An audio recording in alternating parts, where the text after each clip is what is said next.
Sir ಇದ್ದಕ್ಕಿದ್ದಾಗೆ ಎದೆ ಹಿಡ್ಕೊಂಡು ಹಾಸ್ಪಿಟ್ಲಿಗೆ ಬಂದು ನಮ್ಮನ್ನು ಅಗಲಿದ್ದನ್ನು ನೋಡಿದ್ವಿ.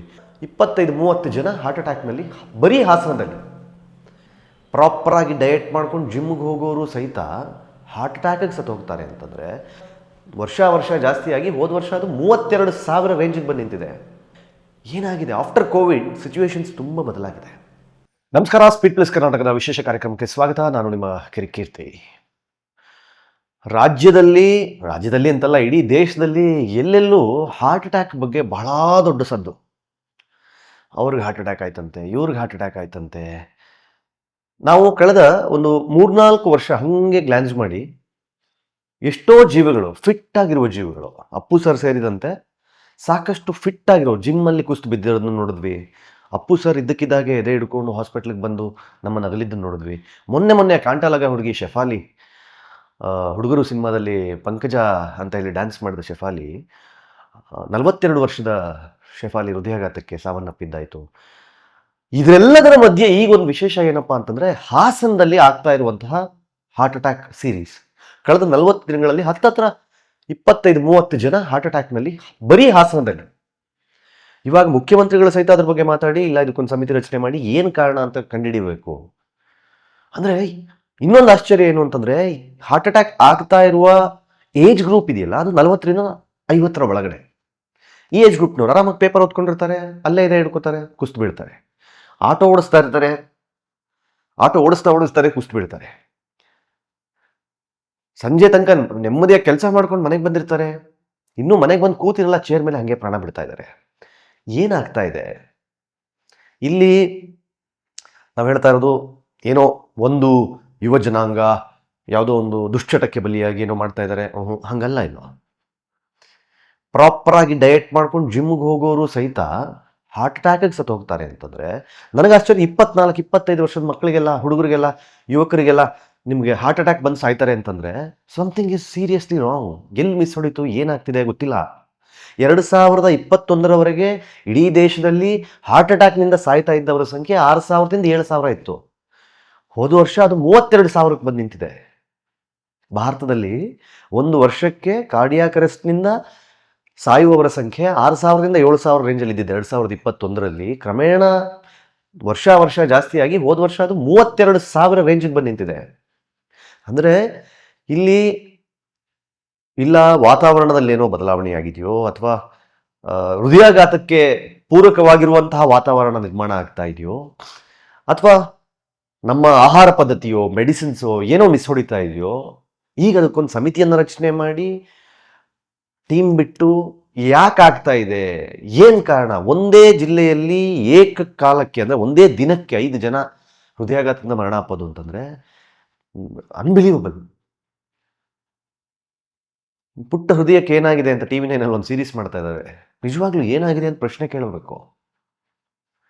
ಹಂಗಾಗಿದೆ ಪರಿಸ್ಥಿತಿ. ಶೆಫಾಲಿ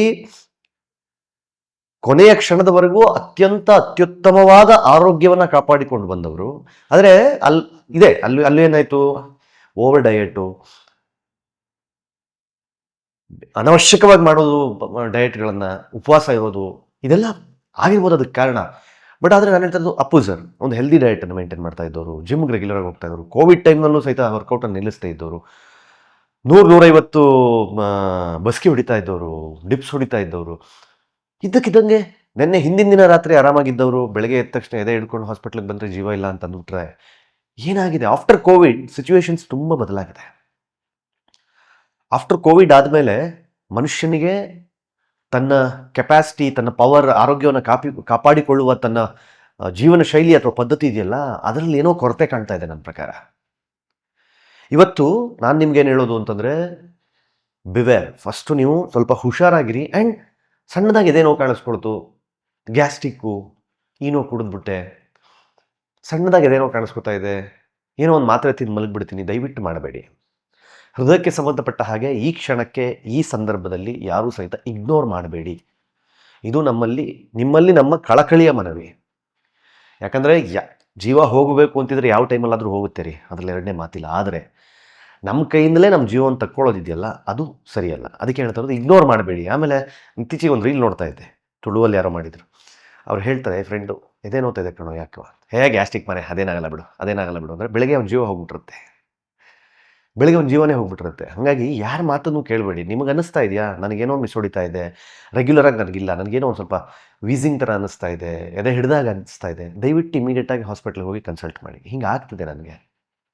ಯಾಕಂದರೆ ನಿಮ್ಮ ಪ್ರೀತಿ ಪಾತ್ರರು ನಿಮ್ಮನ್ನು ಕಳ್ಕೋಬಾರ್ದು, ನೀವು ನಿಮ್ಮ ಪ್ರೀತಿ ಪಾತ್ರರನ್ನು ಬಿಟ್ಟು ಹೋಗಬಾರ್ದು. ಆ ಕಾರಣಕ್ಕೋಸ್ಕರ ನೆಗ್ಲೆಕ್ಟ್ ಮಾಡ್ದೇ ಆರೋಗ್ಯದ ವಿಚಾರದಲ್ಲಿ ಯಾವುದೇ ಕಾರಣಕ್ಕೂ ಏನೂ ಆಗಲ್ಲ ಬಿಡು, ನಾನು ಸ್ಟ್ರಾಂಗ್ ಆಗಿದ್ದೀನಿ ಬಿಡು, ಎಂತೆಂಥ ನಾನು ಹೇಳ್ತೀನಲ್ಲ 80 kg healthy fit and fine ಒಳ್ಳೊಳ್ಳೆ ಹೆವಿ ವೆಯ್ಟ್ಸ್ ವರ್ಕೌಟ್ ಮಾಡೋ ಜೀವಗಳು ಸಹಿತ ಹಾಗೆ ಮೆಟ್ಲ ಮೇಲೆ ಕೂತ್ಕೊಂಡು ಹಾಗೇ ಜೀವ ಬಿಟ್ಟಿರೋದು ನೋಡ್ಬಿಟ್ವಿ ನಾವು.